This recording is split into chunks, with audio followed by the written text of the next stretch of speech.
For years, lasers have been a hallmark of science fiction, yet much of our technology today depends on them. Range-finding devices, optical communications, and of course,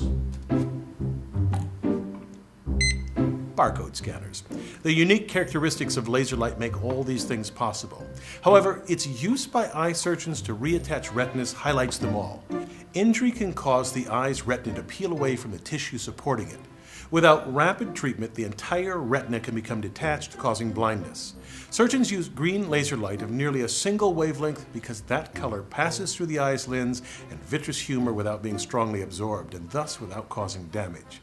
The laser beam then strikes the retina where the tissue strongly absorbs that light, using the high-intensity light to weld the detached retina back into place.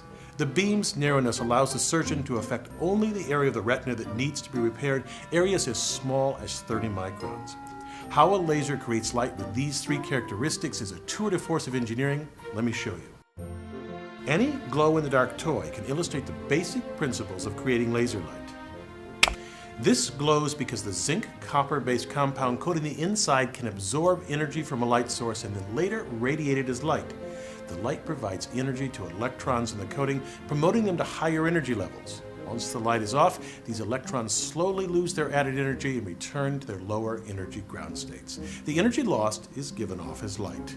A closely related phenomenon lies at the heart of a laser. Let me tell you about the engineering in the very first laser based on ruby. Here I have a tiny piece of ruby and some red colored glass beads. When I shine the blue light on the glass beads, nothing much happens, but shine it on the ruby and it glows red. Unlike the glow-in-the-dark ball, the light appears immediately, and when I shut off the blue light, it disappears.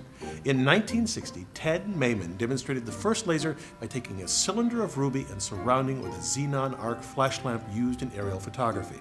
An intense burst of light from the lamp initiates lasing. To see how it works, let's look at what happens with a weaker lamp. A flash would promote a few electrons from the ground state to an excited state. They'd lose a bit of energy, fall to a lower energy state without emitting light, and then drop from there to the ground state, giving off a burst of light.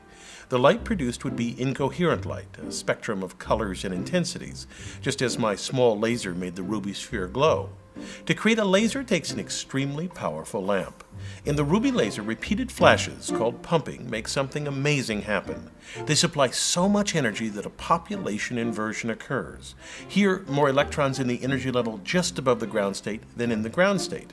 Electrons from a population inversion returning to the ground state release light that starts an avalanche called stimulated emission. The photon produced when an electron decays induces other excited electrons to simultaneously decay and release nearly identical photons.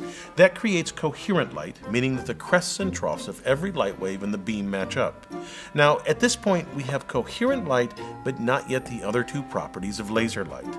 To get a narrow beam with all the light rays parallel and of a nearly single wavelength requires an addition to the ruby rod.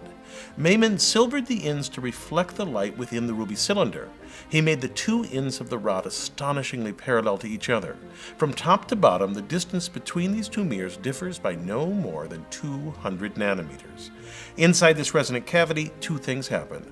First, any light rays that don't line up with the axis eventually just exit out the side of the cylinder, and the light parallel to the axis becomes intensified and narrowed in wavelength. The mirrored ends create a standing wave, which means only light of particular wavelengths can exist inside the cavity. By choosing the rod length correctly, we can get the nearly single wavelength of light characteristic of a laser. A small hole in one of the mirrors, or a partially silvered mirror, allows the light to escape, creating the familiar beam. Now, since the first ruby laser was created, lasers have become easy and cheap to manufacture. For instance, this laser pointer uses a semiconductor diode to produce light. Although many innovations and improvements have occurred since 1960, the essential principles are the same. I'm Bill Hammack, the Engineer Guy.